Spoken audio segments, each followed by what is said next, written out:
ಮಿತ್ರರೇ ನಮಸ್ಕಾರ. ಮಿತ್ರರೇ, ಅಂಬಾನಿ ತನ್ನ ಮಗನ ಮದುವೆಯನ್ನು ಮಾಡ್ತಾ ಇದ್ದಾರೆ. ಈ ಮದುವೆ ಮುಗಿಯುವ ಲಕ್ಷಣ ಇಲ್ಲ ಬಿಡಿ. ಜನರೆಲ್ಲ ಆರಂಭದಲ್ಲಿ ಬಹಳ ಖುಷಿ ಪಡ್ತಾ ಇದ್ರು. ದುಡ್ಡಿದ್ದವ್ರು ಹೇಗೆ ಮದುವೆ ಮಾಡ್ತಾರೆ ನೋಡ್ರಿ, ಅವ್ರ ಹತ್ರ ದುಡ್ಡಿದೆ, ಅವ್ರು ಖರ್ಚು ಮಾಡ್ತಾರೆ ಕಣ್ರಿ, ಸಾವಿರಾರು ಕೋಟಿ ಖರ್ಚು ಮಾಡಿ ಮದುವೆ ಮಾಡ್ತಾ ಇದ್ದಾರೆ. ಮೊದಲಿಗೇನೋ ಪ್ರೀ ವೆಡ್ಡಿಂಗ್ ಈವೆಂಟ್ ಅಂತ ಮಾಡಿದ್ರು, ಈಗೇನೋ ಹಡಗಿನಲ್ಲಿ ಮದುವೆ ಮಾಡ್ತಾ ಇದ್ದಾರಂತೆ. ವರ್ಷ ಕಳೆದ್ರೂ ಈ ಮದುವೆ ಮುಗಿಯೋ ಲಕ್ಷಣ ಕಾಣ್ತಾ ಇಲ್ಲ. ಬಾಲಿವುಡ್ ಮಂದಿ ಬರೋದೇನು, ಫಾರಿನ್ನಿಂದ ಸಿಂಗರ್ಸ್ನ ಕರೆಸೋದೇನು, ಅವರಿಗೆ ಕೋಟ್ಯಾಂತರ ರೂಪಾಯಿ ಹಣ ಕೊಡೋದೇನು, ಏನು ಖರ್ಚು ಮಾಡ್ತಾ ಇದ್ದಾರೆ ಅಂತ ಜನ ಒಳಗೊಳಗೆ ಖುಷಿ ಪಡ್ತಾ ಇದ್ರು. ಖರ್ಚು ಮಾಡಿದ್ರೆ ಈ ರೀತಿಯ ಖರ್ಚು ಮಾಡಬೇಕು ಅಂತ ಜನ ಮಾತನಾಡ್ತಾ ಇದ್ರು. ಆದರೆ ಮಿತ್ರರೇ, ಈಗ ಅದೇ ಜನ ಸಿಟ್ಟಿಗೆ ಹೇಳ್ತಾ ಇದ್ದಾರೆ, ಅಂಬಾನಿ ವಿರುದ್ಧ ರೊಚ್ಚಿಗೆ ಹೇಳ್ತಾ ಇದ್ದಾರೆ. ಕಾರಣ ಏನು ಗೊತ್ತಾ? ಅಂಬಾನಿ ತನ್ನ ಮಗನ ಮದುವೆಗೆ ನಮ್ಮಿಂದ ದುಡ್ಡು ವಸೂಲಿ ಮಾಡೋದಕ್ಕೆ ಶುರು ಮಾಡಿದಾರ ಅಂತ ಜನರಿಗೆ ಅನುಮಾನ ಬರೋದಕ್ಕೆ ಶುರುವಾಗಿದೆ. ಮಿತ್ರರೇ, ನಾನು ಇದನ್ನು ಸುಮ್ಮನೆ ಹೇಳ್ತಾ ಇಲ್ಲ, ಕೆಲವರು ಹಾಗೆ ಮಾತನಾಡ್ತಾ ಇದ್ದಾರೆ. ಇದಕ್ಕೆ ಕಾರಣ ಏನು ಕೇಳಿದ್ರೆ, ಇದ್ದಕ್ಕಿದ್ದಂತೆ ಜಿಯೋದ ಎಲ್ಲ ಪ್ಲಾನ್ಗಳು ಕೂಡ 1 to double ಆಗಿಬಿಟ್ವು. 200 ರೂಪಾಯಿಗೆ ಇಂಟರ್ನೆಟ್ ಸಿಗ್ತಾ ಇದ್ದಿದ್ದು ಈಗ 300 ರೂಪಾಯಿ ಕೊಡಬೇಕು. 250 ರೂಪಾಯಿಗಿದ್ದ ಪ್ಲಾನಿಗೆ ಈಗ 350 ರೂಪಾಯಿ ಕೊಡಬೇಕು. ಎಲ್ಲ ಪ್ಲಾನ್ಗಳ ರೇಟ್ ಕೂಡ ಡಬಲ್ ಆಗಿಬಿಡ್ತು. ಜಿಯೋ ಹೀಗಾಯ್ತಪ್ಪ, ಏರ್ಟೆಲ್ಗೆ ಹೋಗೋಣ ಅಂತಂದರೆ ಏರ್ಟೆಲ್ ಕೂಡ ಈ ರೇಟನ್ನು ಜಾಸ್ತಿ ಮಾಡ್ತು. ಭಾರತದಲ್ಲಿ ಯಾವುದೇ ಸಿಮ್ ತೆಗೆದುಕೊಂಡ್ರೂ ಕೂಡ ಡೇಟಾದ ರೇಟ್ ಇದೆಯಲ್ಲ 1 to double ಆಗಿಬಿಟ್ಟಿದೆ. ಒಂದು ರೀತಿಯಲ್ಲಿ 2-3 ಕಂಪನಿಗಳು ಮೊನೋಪಲಿಯನ್ನು ಸೃಷ್ಟಿಸಿಕೊಂಡಿದ್ದಾವೆ.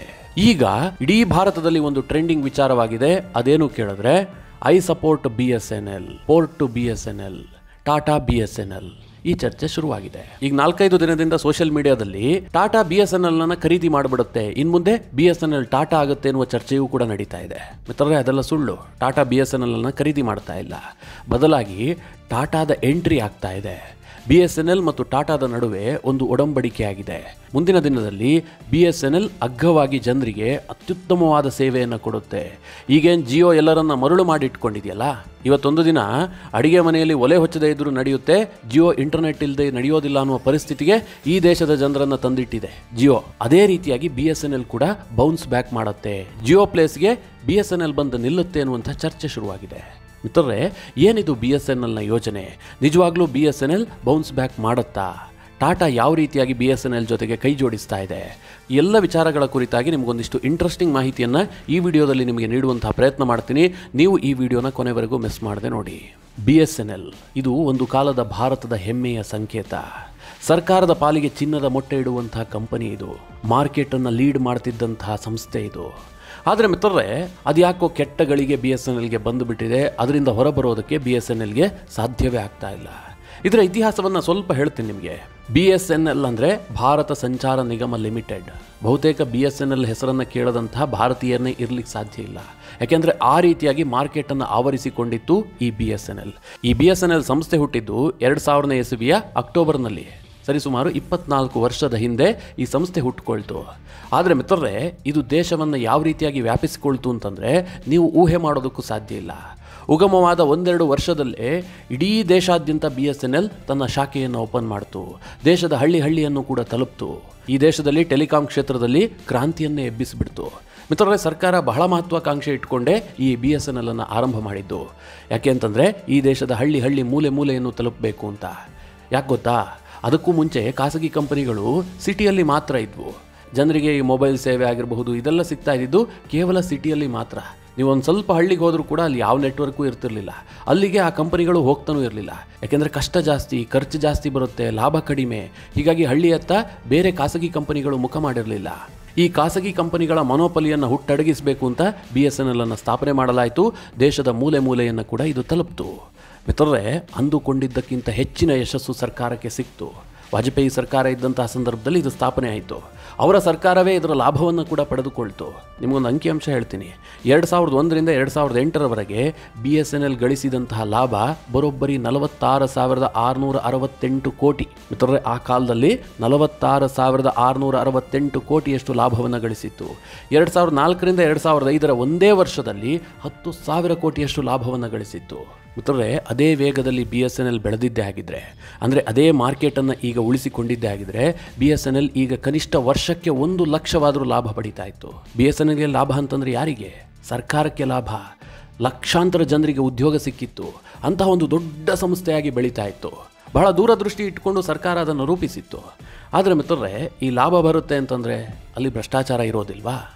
ಆರಂಭದಲ್ಲಿ ಎಲ್ಲವೂ ಚೆನ್ನಾಗಿತ್ತು. 2005-2006ರವರೆಗೆ BSNL ಸುವರ್ಣ ಯುಗವನ್ನು ಕಂಡುಬಿಡ್ತು. ಆನಂತರ ನೋಡಿ ಶುರುವಾಗಿದ್ದು BSNLನ ಕರಾಳ ದಿನಗಳು. 2007ರಲ್ಲಿ BSNLನ ಮೊದಲ ಹಗರಣ ಬೆಳಕಿಗೆ ಬರುತ್ತೆ. ಆಗ ದಯಾನಿಧಿ ಮಾರನ್ ಟೆಲಿಕಾಂ ಮಂತ್ರಿಯಾಗಿದ್ದರು. ದಯಾನಿಧಿ ಮಾರನ್ ಯಾರು ಅಂತ ನಿಮಗೆಲ್ಲ ಗೊತ್ತಲ್ಲ, ತಮಿಳುನಾಡಿನ DMKಯ ನಾಯಕ. DMK ಕಾಂಗ್ರೆಸ್ ಸರ್ಕಾರದ ಭಾಗ ಆಗಿತ್ತು. ದಯಾನಿಧಿ ಮಾರನ್ ಮಂತ್ರಿ ಆಗಿದ್ರು. ಮಿತ್ರರೇ, ಒಂದು ಹಗರಣ ಬೆಳಕಿಗೆ ಬರುತ್ತೆ. ಆ ಹಗರಣ ಏನು ಕೇಳಿದ್ರೆ, BSNLನ ಹೈ ಸ್ಪೀಡ್ ಇಂಟರ್ನೆಟ್ನ 323 ಕನೆಕ್ಷನ್ಗಳನ್ನು ದಯಾನಿಧಿ ಮಾರನ್ ತನ್ನ ಮನೆಗೆ ಪಡೆದುಕೊಂಡಿದ್ರು. ಎಷ್ಟು ಮಿತ್ರರೇ? 323 ಕನೆಕ್ಷನ್ಗಳು, ಹೈ ಸ್ಪೀಡ್ ಕನೆಕ್ಷನ್. ಆ ಕಾಲದಲ್ಲಿ ಇದು ದೊಡ್ಡ ವಿಚಾರ. ಈಗ ಬಿಡಿ, ಪ್ರತಿ ಮನೆಗೂ ಕೂಡ ಹೈ ಸ್ಪೀಡ್ ಕನೆಕ್ಷನ್ ಇರುತ್ತೆ. ಆದರೆ 2006-2007ರಲ್ಲಿ ಇದು ಬಹಳ ದೊಡ್ಡ ವಿಚಾರ. ಇದರಿಂದ ಸಚಿವರಾದಂತಹ ದಯಾನಿಧಿ ಮಾರನ್ ಏನು ಮಾಡ್ತಾ ಇದ್ರು ಗೊತ್ತಾ? ತನ್ನ ಸನ್ ನೆಟ್ವರ್ಕನ್ನು ನಡೆಸ್ತಾ ಇದ್ರು. ತನ್ನ ಖಾಸಗಿ ಒಡೆತನದ ಸನ್ ನೆಟ್ವರ್ಕ್ ಏನಿತ್ತು, TV ಚಾನಲ್, ಇದನ್ನು ನಡೆಸ್ತಾ ಇದ್ರು. ಇದಕ್ಕೋಸ್ಕರವಾಗಿ 323 ಕನೆಕ್ಷನ್ಗಳನ್ನು ಪಡೆದುಕೊಂಡಿದ್ರು. ಮಿತ್ರರೇ, ಈ ವಿಚಾರ ಹೊರಗೆ ಬರುತ್ತೆ. ದಯಾನಿಧಿ ಮಾರನ್ ರಾಜೀನಾಮೆಯನ್ನು ಕೊಡ್ತಾರೆ. ಇದು ಮೊದಲನೇ ಹಗರಣ.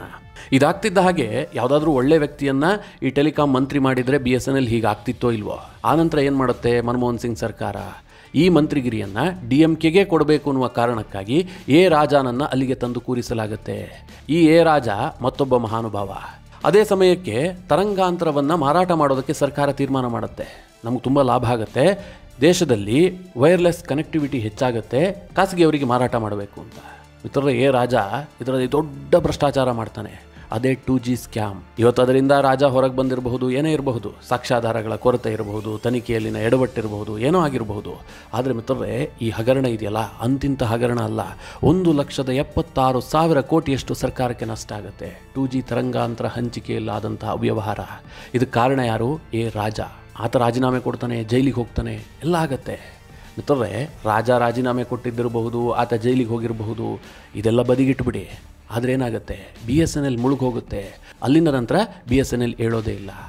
ಹಂತ ಹಂತವಾಗಿ ನಷ್ಟಕ್ಕೆ ತಿರುಗುತ್ತೆ. ಈಗ BSNL ಸರ್ಕಾರಕ್ಕೆ ಚಿನ್ನದ ಮೊಟ್ಟೆ ಇಡುವ ಕೋಳಿಯ ಬದಲಾಗಿ ಬಿಳಿ ಆನೆಯನ್ನು ಸಾಕಿದಂತಾಗ್ತಾ ಇದೆ. ಸರ್ಕಾರ ಇದನ್ನು ನಡೆಸಬೇಕು ಅಂತ ಸಾವಿರಾರು ಕೋಟಿಯನ್ನು ವೃಥಾ ಖರ್ಚು ಮಾಡ್ತಾ ಇದೆ. ₹1 ಲಾಭ ಬರ್ತಾ ಇಲ್ಲ. ಸರ್ಕಾರಿ ಕಂಪನಿ ಆರಂಭಿಸಿಯಾಗಿದೆ, ಈಗ ನಿಲ್ಲಿಸೋದಕ್ಕೆ ಬರೋದಿಲ್ಲ. ಒಂದು ವೇಳೆ ಮೋದಿ ಏನಾದರೂ BSNL ಅನ್ನು ನಿಲ್ಲಿಸಿದ್ರೆ ಇದೇ ಕಾಂಗ್ರೆಸ್ ಹೇಳುತ್ತೆ, BSNL ಅನ್ನು ನಿಲ್ಲಿಸ್ಬಿಟ್ರು, ಸರ್ಕಾರಿ ಸ್ವಾಮ್ಯದ ಸಂಸ್ಥೆಯನ್ನು ಹಾಳು ಮಾಡ್ತಾ ಇದ್ದಾರೆ, ಎಲ್ಲ ಖಾಸಗೀಕರಣ ಮಾಡ್ತಾ ಇದ್ದಾರೆ, ಆರೋಪಗಳು ಬರುತ್ತೆ. ಹೀಗಾಗಿ ಅನಿವಾರ್ಯವಾಗಿ ಸರ್ಕಾರ ಈ BSNL ಅನ್ನು ಹೊತ್ತುಕೊಂಡು ಸುತ್ತು ಬರುವಂತಹ ಪರಿಸ್ಥಿತಿ ಬಂದಿದೆ. ಈಗ ಮಿತ್ರರೇ, ಮತ್ತೆ ಒಂದು ಅನಿವಾರ್ಯ ಪರಿಸ್ಥಿತಿ ಬಂದಿದೆ. BSNL ಅನ್ನು ಬೌನ್ಸ್ ಬ್ಯಾಕ್ ಮಾಡಬೇಕು, ಮತ್ತೆ ಇದನ್ನು ಹಳಿಗೆ ತರಬೇಕು. ಅನೇಕ ಪ್ರಯತ್ನಗಳನ್ನು ಸರ್ಕಾರ ಈ ಹಿಂದೆ ಮಾಡಿದೆ, ಎಲ್ಲದರಲ್ಲೂ ಕೈ ಸುಟ್ಕೊಂಡಿದೆ. ಯಾಕೆಂದರೆ BSNLನ ವ್ಯವಸ್ಥೆಯೇ ಸರಳೀಕರಣಗೊಂಡಿಲ್ಲ, ತುಂಬ ಕಾಂಪ್ಲಿಕೇಟೆಡ್ ಇದೆ. ಜನ ಅದನ್ನು ಒಪ್ಕೊಳ್ಳೋದಕ್ಕೆ ತಯಾರಿಲ್ಲ. ಆ ರೀತಿಯಾಗಿ ಆಗಿ ಹೋಗ್ಬಿಟ್ಟಿದೆ. ಯಾಕೆ ಅಂತಂದರೆ BSNLಗೆ ರೀಪ್ಲೇಸ್ ಮಾಡಿದಂತಹ ಕಂಪನಿಗಳಿದಾವಲ್ಲ, ಅವರೆಲ್ಲರೂ ಕೂಡ ಅತ್ಯಂತ ಒಳ್ಳೆಯ ಸೇವೆಯನ್ನು ನೀಡ್ತಾ ಇದ್ದಾರೆ. ಇದರ ನಡುವೆ BSNLಗೆ ಮತ್ತೆ ಜನ ಹೋಗಬೇಕು ಅಂತಂದರೆ ಒಪ್ಪೋದಿಲ್ಲ. ಮಿತ್ರರೇ, ಒಂದು ಕಡೆ ಹಗರಣದ ಮೇಲೆ ಹಗರಣ ಆಯಿತು, BSNL ಕೆಳಮುಖವಾಗಿ ಚಲಿಸೋದಕ್ಕೆ ಶುರುವಾಯಿತು. ಇದರ ನಡುವೆ ಏನಾಯಿತು ಕೇಳಿದ್ರೆ, ಈ ದೇಶದ ಖಾಸಗಿ ಟೆಲಿಕಾಂ ಸಂಸ್ಥೆಗಳು ನಿರಂತರವಾಗಿ ಏರಿಕೆ ಕಂಡವು. ಮೊದಲಿಗೆ ಏರ್ಟೆಲ್, ವೊಡಾಫೋನ್ ಇವರೆಲ್ಲರೂ ಕೂಡ ತುಂಬ ವಿಸ್ತಾರವಾಗಿ ಬೆಳೆದು ಬಿಟ್ರು. ದೇಶದ ಮೂಲೆ ಮೂಲೆಯನ್ನು ತಲುಪೋದಕ್ಕೆ ಶುರು ಮಾಡಿದ್ರು. ಎಲ್ಲೆಲ್ಲಿ BSNL ಟವರ್ ಇತ್ತೋ ಅಲ್ಲೆಲ್ಲ ಏರ್ಟೆಲ್ ಟವರ್ಗಳು ಬಂದವು, ವೊಡಾಫೋನ್ ಟವರ್ಗಳು ಬಂದವು. ಅವರೆಲ್ಲರೂ ಕೂಡ ತನ್ನ ವ್ಯಾಪ್ತಿಯನ್ನು ವಿಸ್ತಾರ ಮಾಡಿಕೊಂಡ್ರು. ಈಸಿಯಾಗಿ ಸರ್ವಿಸ್ ಕೊಡೋದಕ್ಕೆ ಶುರು ಮಾಡಿದ್ರು. BSNLನ ಒಂದು ಸಿಮ್ ಇರಬಹುದು ಅಥವಾ BSNLನ ಒಂದು ಕನೆಕ್ಷನ್ ಇರಬಹುದು, ನೀವು ತೆಗೆದುಕೊಂಡು ಅದಕ್ಕೆ ಅಲ್ದಾಡಬೇಕು, ಅದು ಸ್ಯಾಂಕ್ಷನ್ ಆಗಬೇಕು, 108 ವಿಘ್ನಗಳು, ತುಂಬ ಕಾಂಪ್ಲಿಕೇಟೆಡ್ ಇಶ್ಯೂಗಳು. ಅದೇ ಏರ್ಟೆಲ್ ಆದರೆ ನೀವು ಒಂದು ಸಣ್ಣ ಫೋನ್ ಕಾಲ್ ಸಾಕು, ಅವ್ರ ಮನೆಗೆ ಬಂದು ಜೋಡಿಸ್ತಾರೆ. ಸಣ್ಣ ಸಮಸ್ಯೆ ಆದರೂ ಕೂಡ ಒಳ್ಳೆಯ ಕಸ್ಟಮರ್ ಕೇರ್ ಸರ್ವಿಸ್ ಇದೆ. ಹೀಗಾಗಿ ಜನ ಅದಕ್ಕೆ ಆಕರ್ಷಣೆಗೊಂಡರು. BSNL ಕೆಳಮುಖವಾಗಿ ಚಲಿಸೋದಕ್ಕೆ ಶುರುವಾಯಿತು. ಮಿತ್ರರೇ, ಇದರ ನಡುವೆ ಈ ದೇಶದ ಟೆಲಿಕಾಂ ಕ್ಷೇತ್ರದಲ್ಲಿ ದೊಡ್ಡ ಕ್ರಾಂತಿ ಅಂತಂದರೆ ಅದು ಜಿಯೋದ ಎಂಟ್ರಿ. ಈ ದೇಶದಲ್ಲಿ 2G 3G ಇದೆಲ್ಲದನ್ನು ಚರ್ಚೆ ಮಾಡ್ತಿರುವ ಸಂದರ್ಭದಲ್ಲಿ ಜಿಯೋ 4Gಯನ್ನು ತಂತು. ಅದು ಕೂಡ ಯಾವ ದರದಲ್ಲಿ? ಉಚಿತವಾಗಿ, ಜನರಿಗೆ ಉಚಿತವಾಗಿ ಸಿಮ್ ಕೊಡುವಂತಹದ್ದು. 4G internet free. ಅಷ್ಟು ದಿನ ಜನ ಏನು ಮಾಡ್ತಾ ಇದ್ರು? 200-300 ರೂಪಾಯಿ ಕೊಟ್ಕೊಂಡು ತಿಂಗಳಿಗೆ 1-2 GB ನೆಟ್ಟನ್ನು ಪಡಿತಾ ಇದ್ರು. ಅದು ಖಾಲಿ ಆಗುತ್ತೆ ಅಂತ ಉಳಿಸ್ಕೊಳ್ತಾ ಇದ್ರು. ಜಿಯೋ ಬಂದ ತಕ್ಷಣ ದಿನಕ್ಕೆ 1 GB ಫ್ರೀ, ದಿನಕ್ಕೆ 1.5 GB ಫ್ರೀ, ನೀವು ಪೋರ್ಟ್ ಮಾಡಿಕೊಂಡ್ರೆ ಇಷ್ಟು ತಿಂಗಳು ಫ್ರೀ. ಹೀಗೆ ಜಿಯೋ ನಾನಾ ರೀತಿಯಾದಂಥ ಫ್ರೀ ಯೋಜನೆಗಳನ್ನು ಘೋಷಿಸಿತು. ಜನ ಯಾಕೆ ಬಿಡ್ತಾರೆ ಹೇಳಿ? ಈಸಿಯಾಗಿ ಒಂದು ಸಿಮ್ ತಂದ್ಕೊಂಡ್ರು, ಫ್ರೀ ಸರ್ವಿಸನ್ನು ಪಡೆದುಕೊಂಡ್ರು. ಆನಂತರ ಜಿಯೋ ಅತ್ಯಂತ ಕಡಿಮೆ ದರದಲ್ಲಿ ಇಂಟರ್ನೆಟ್ ಸೇವೆಯನ್ನು ಕೊಡ್ತಾ ಇತ್ತು. ಈ ದೇಶದ ಮಾರುಕಟ್ಟೆಯನ್ನು ಜಿಯೋ ಆವರಿಸಿಕೊಂಡು ಬಿಡ್ತು. ಮಿತ್ರರೇ, ಜಿಯೋದ ಹೊಡೆತವನ್ನು ಟಾಟಾ ಡೊಕೊಮೊ ತಡೆದುಕೊಂಡಿಲ್ಲ, ಏರ್ಸೆಲ್ ತಡೆದುಕೊಂಡಿಲ್ಲ, ಐಡಿಯಾ, ವೊಡಾಫೋನ್ನಂತಹ ಕಂಪನಿಗಳ ಷೇರುಗಳೇ ಪಾತಾಳ ಕಂಡುಬಿಟ್ವು. ಆ ಮಟ್ಟಿಗೆ ಜಿಯೋ ಈ ದೇಶದ ಮಾರುಕಟ್ಟೆಯನ್ನು ಆವರಿಸಿಕೊಳ್ತು. ಈಗ ಮಿತ್ರರೇ, ಜಿಯೋ ಈ ದೇಶದ ಮಾರುಕಟ್ಟೆಯಲ್ಲಿ 40% ಶೇರನ್ನು ಹೊಂದಿದೆ. ಏರ್ಟೆಲ್ 33% ಶೇರನ್ನು ಹೊಂದಿದೆ. VI 10-12% ಶೇರನ್ನು ಹೊಂದಿದೆ. ಅಲ್ಲಿಗೆ ಈ ದೇಶದಲ್ಲಿ 90% ಅಷ್ಟು ಶೇರನ್ನು ಈ 3 ಕಂಪನಿಗಳೇ ಹೊಂದಿದ್ದಾವೆ. ಈಗೇನಾಗ್ತಾ ಇದೆ, ಇವರದ್ದೇ ಮೊನೋಪಲಿ. ಜಿಯೋ ರೇಟ್ ಜಾಸ್ತಿ ಮಾಡಬೇಕಾ, ಏರ್ಟೆಲ್ಲು ಜಿಯೋ VI ಕೂತ್ಕೊಂಡು ಒಂದು ತೀರ್ಮಾನ ಮಾಡ್ತವೆ, ನಾವು ಇಷ್ಟು % ಜಾಸ್ತಿ ಮಾಡ್ತೀವಿ ಅಂತ. ಎಲ್ಲವೂ ರೇಟ್ ಜಾಸ್ತಿ ಆಗುತ್ತೆ. ಜಿಯೋ ಪ್ಲ್ಯಾನ್ ಜಾಸ್ತಿ ಆಗುತ್ತೆ, VI ಪ್ಲ್ಯಾನ್ ಜಾಸ್ತಿ ಆಗುತ್ತೆ, ಏರ್ಟೆಲ್ನ ಪ್ಲ್ಯಾನ್ ಕೂಡ ಜಾಸ್ತಿ ಆಗುತ್ತೆ. ಜನರಿಗೆ ಬೇರೆ ಆಪ್ಷನ್ನೇ ಇಲ್ಲ. ಈಗ ಮಿತ್ರರೇ, ಜನರು ಏನು ಹೇಳ್ತಾ ಇದ್ದಾರೆ, ಈಗ BSNL ಮತ್ತೆ ಬೌನ್ಸ್ ಬ್ಯಾಕ್ ಆಗುತ್ತೆ, ನಾವು BSNLಗೆ ಮರಳಿ ಹೋಗ್ಬಿಡ್ತೀವಿ, ಅಲ್ಲಿ ಪ್ಲ್ಯಾನ್ಗಳು ಚೀಪ್ ಆಗಿದ್ದಾವೆ ಅಂತ. ಆದರೆ ಜನರಿಗೊಂದು ಸಮಸ್ಯೆ ಇದೆ. ಜಿಯೋ, ಏರ್ಟೆಲ್ ಇವರೆಲ್ಲರೂ 5G ಯುಗದಲ್ಲಿ ಚಲಿಸ್ತಾ ಇದ್ದಾರೆ. ಅವರೆಲ್ಲ 5G ಇಂಟರ್ನೆಟ್ ಸೇವೆ ಕೊಡ್ತಾ ಇದ್ದಾರೆ. BSNL ಈಗ ತಾನೇ 4Gಯ ಬಗ್ಗೆ ಮಾತನಾಡ್ತಾ ಇದೆ. 4G ಸಿಮ್ಮನ್ನು ಈಗ ಹಂಚೋದಕ್ಕೆ ಶುರು ಮಾಡಿದ್ದಾರೆ. BSNL ಇನ್ನೂ ಕೂಡ 4G ಯುಗದಲ್ಲಿದೆ. ಹೀಗಾಗಿ ಈ ವೇಗದ ಜಗತ್ತಿನಲ್ಲಿ BSNL ಬಹಳ ತೆವಳುತ್ತಾ ಸಾಗ್ತಾ ಇದೆ, ಅದು ಆಮೆಗತಿಯಲ್ಲಿದೆ. ಇದು ಈಗ ಸರ್ಕಾರಕ್ಕೆ ದೊಡ್ಡ ಚಾಲೆಂಜ್ ಆಗಿರುವಂಥದ್ದು. ಈ ಸಂದರ್ಭದಲ್ಲಿ ಮಿತ್ರರೇ, BSNLಗೆ ಟಾಟಾ ಎಂಟ್ರಿ ಕೊಡ್ತಾ ಇದೆ. ಟಾಟಾ ಎಂಟ್ರಿ ಕೊಡ್ತಾ ಇದೆ ಅಂತಂದರೆ ಅವರೇನು BSNLನ್ನು ಖರೀದಿ ಮಾಡ್ತಾ ಇಲ್ಲ, ಬದಲಾಗಿ ಟಾಟಾದ TCS ಮತ್ತು BSNL ಒಂದು ಒಡಂಬಡಿಕೆಯನ್ನು ಮಾಡಿಕೊಂಡಿದ್ದಾವೆ, ಒಂದು ಒಪ್ಪಂದ ಆಗಿದೆ. ಆ ಒಪ್ಪಂದ 15,000 ಕೋಟಿಯ ಒಪ್ಪಂದ. ಅದೇನು ಒಪ್ಪಂದ ಕೇಳಿದ್ರೆ, BSNL ಬಳಿಯಲ್ಲಿ ಏನೀಗ 4G ಹಾರ್ಡ್ವೇರ್ ಇದೆ, ಇದರಲ್ಲೇ ನಾವು 5G ಇಂಟರ್ನೆಟ್ ಸೇವೆಯನ್ನು ಕೊಡ್ತೀವಿ, 5Gಗೆ ನಾವು ಕನ್ವರ್ಟ್ ಮಾಡ್ತೀವಿ ಅಂತ ಟಾಟಾ ಹೊರಟಿದೆ. ಮಿತ್ರರೇ, ಹಾಗೇನಾದರೂ ಆಗಿದ್ದೇ ಆದರೆ BSNL ಕೂಡ 5Gಗೆ ಕನ್ವರ್ಟ್ ಆಗುತ್ತೆ. ಆದಷ್ಟು ಶೀಘ್ರದಲ್ಲಿ BSNL 5G ಸೇವೆ ಸಿಗುತ್ತೆ. ಆಗ BSNL ಮತ್ತೆ ಬೌನ್ಸ್ ಬ್ಯಾಕ್ ಮಾಡೋದಕ್ಕೆ ಸಾಧ್ಯ ಆಗುತ್ತೆ. ಇದರ ಜೊತೆಗೆ ಸರ್ಕಾರ ಕೂಡ ಒಂದಷ್ಟು ಮಹತ್ವದ ನಿರ್ಧಾರವನ್ನು ಕೈಗೊಳ್ತಾ ಇದೆ. ನರೇಂದ್ರ ಮೋದಿ ಅವರಿಗೆ ದೊಡ್ಡ ಚಾಲೆಂಜ್ ಎದುರಾಗಿದೆ. ಒಂದು ವೇಳೆ BSNLನ ಮುಚ್ಚಿದ್ದೇ ಆದರೆ ನರೇಂದ್ರ ಮೋದಿ ಅವರ ಮೇಲೆ ಆರೋಪ ಬರುತ್ತೆ. ಹಿಂದೆ ಇದೇ BJP ಸರ್ಕಾರ ಆರಂಭಿಸಿದಂತಹ ಯೋಜನೆಯನ್ನು ನರೇಂದ್ರ ಮೋದಿ ಅವರು ಮುಚ್ಚಿಬಿಟ್ರು, ಖಾಸಗೀಕರಣ ಮಾಡಿಬಿಟ್ರು, ಹೀಗೆ ಆರೋಪಗಳು ಬರುತ್ತೆ. ಅದು ಮೋದಿ ಅವರಿಗೆ ಇಷ್ಟ ಇಲ್ಲ. ಈ 10 ವರ್ಷದಲ್ಲಿ BSNLಗೆ ದೊಡ್ಡ ಮಟ್ಟದಲ್ಲಿ ದೇಣಿಗೆಯನ್ನು ಕೊಟ್ಟಿದ್ದಾರೆ, ಆದರೂ ಕೂಡ BSNL ಚೇತರಿಸಿಕೊಂಡಿಲ್ಲ. ಈಗ ಇಡೀ BSNL ವ್ಯವಸ್ಥೆಯನ್ನೇ ಬದಲಾಯಿಸೋದಕ್ಕೆ ಕೇಂದ್ರ ಸರ್ಕಾರ ಹೊರಟಿದೆ. ಈಗಾಗಲೇ BSNL ಇದ್ದಂತಹ ರೂಡ್ ಆಫೀಸರ್ಸ್ಗಳನ್ನು VRS ಕೊಟ್ಟು ಮನೆಗೆ ಕಳುಹಿಸಲಾಗಿದೆ.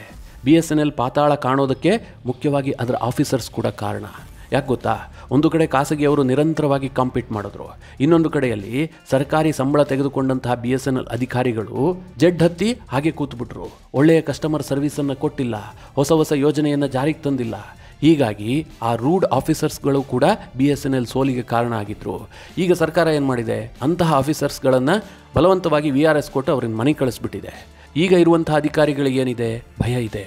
ಒಂದು ವೇಳೆ BSNL ಏನಾದರೂ ಮುಚ್ಚಿ ಹೋಗ್ಬಿಟ್ರೆ ನಮ್ಮ ಕೆಲಸಕ್ಕೂ ಕೂತು ಬಂದುಬಿಡುತ್ತೆ, ಅಥವಾ ಖಾಸಗೀಕರಣಗೊಂಡು ಬಿಟ್ಟರೆ ನಮಗೂ ಕೆಲಸ ಇರೋದಿಲ್ಲ, ಹೀಗೆಲ್ಲ ಆತಂಕ ಶುರುವಾಗಿದೆ. ಹೀಗಾಗಿ ಇರುವ ಆಫೀಸರ್ಸ್ಗಳು ಕೂಡ ಒಳ್ಳೆಯ ಕೆಲಸವನ್ನು ಮಾಡಲೇಬೇಕಾದಂಥ ಅನಿವಾರ್ಯತೆಗೆ ಬಂದಿದ್ದಾರೆ. ನರೇಂದ್ರ ಮೋದಿ ಅವರು ಕೂಡ BSNLನ್ನು ಮರಳಿ ಎತ್ತಬೇಕು ಅನ್ನುವಂಥ ಪ್ರಯತ್ನದಲ್ಲಿದ್ದಾರೆ. ಓವರಾಲ್ ಆಗಿ ನೋಡೋದಾದರೆ BSNLಗೂ ಕೂಡ ಶುಕ್ರದೆಸೆ ಆರಂಭವಾಗಿದೆಯಾ ಅನ್ನುವಂಥ ಅನುಮಾನ ಸೃಷ್ಟಿಯಾಗ್ತಾ ಇದೆ. BSNL ಮರಳಿ ಗತವೈಭವವನ್ನು ಕಾಣುತ್ತೆ ಅಂತ ಹೇಳೋದಕ್ಕೆ ಸಾಧ್ಯ ಇಲ್ಲ, ಯಾಕೆಂದರೆ ಕಾಂಪಿಟೇಷನ್ ಅಷ್ಟಿದೆ. BSNL ಇಷ್ಟು ದಿನದ ಟ್ರ್ಯಾಕ್ ರೆಕಾರ್ಡನ್ನು ನೋಡಿದ್ರೆ ಅಷ್ಟು ಸುಲಭಕ್ಕೆ ಎದ್ದು ನಿಲ್ಲೋದಕ್ಕೆ ಸಾಧ್ಯ ಇಲ್ಲ. ಆದರೆ ಒಂದೇ ಒಂದು ಭರವಸೆ ಏನು ಕೇಳಿದ್ರೆ, ಟಾಟಾ ಜವಾಬ್ದಾರಿ ತೆಗೆದುಕೊಳ್ತಾ ಇರುವಂಥದ್ದು, TCS ಹೆಗಲಿಗೆ BSNLನ ಬಹುದೊಡ್ಡ ಜವಾಬ್ದಾರಿ ಸಿಗ್ತಾ ಇರುವಂಥದ್ದು. ಹೀಗಾಗಿ ಜನ ಮಾತನಾಡೋದಕ್ಕೆ ಶುರು ಮಾಡಿದ್ದಾರೆ, ನಾವು ಮರಳಿ BSNLಗೆ ಪೋರ್ಟ್ ಮಾಡ್ಕೊಳ್ತೀವಿ, ಐ ಸಪೋರ್ಟ್ BSNL ಅಂತ ಜನ ಹ್ಯಾಶ್ಟ್ಯಾಗ್ ಹಾಕಿ ಸಪೋರ್ಟ್ ಮಾಡ್ತಾ ಇದ್ದಾರೆ. ಮಿತ್ರರೇ, ನಿಮಗೇನು ಅನಿಸುತ್ತೆ, BSNL ಗತವೈಭವಕ್ಕೆ ಮರಳುತ್ತಾ? ನಿಮ್ಮ ಅನಿಸಿಕೆ ಅಭಿಪ್ರಾಯವನ್ನು ಕಮೆಂಟ್ ಮಾಡುವ ಮೂಲಕ ನಮಗೆ ತಿಳಿಸಿ. ಹಾಗೆ ನಿಮಗೆ ಈ ವಿಡಿಯೋ ಇಷ್ಟವಾದರೆ ಲೈಕ್ ಮಾಡಿ. ಜೊತೆಗೆ ನೀವಿನ್ನೂ ನಿಮ್ಮ ನೆಚ್ಚಿನ ಸಂಸ್ಕಾರ ಸೌರಭ ಯೂಟ್ಯೂಬ್ ಚಾನಲ್ನ ಸಬ್ಸ್ಕ್ರೈಬ್ ಮಾಡಿಲ್ಲ ಅಂತಾದರೆ ಈ ಕೂಡಲೇ ಸಬ್ಸ್ಕ್ರೈಬ್ ಮಾಡಿ. ಮುಂದಿನ ಎಲ್ಲ ಅಪ್ಡೇಟ್ಗಳ ನೋಟಿಫಿಕೇಷನ್ಗಾಗಿ ಬೆಲ್ ಐಕಾನ್ ಒತ್ತಿ.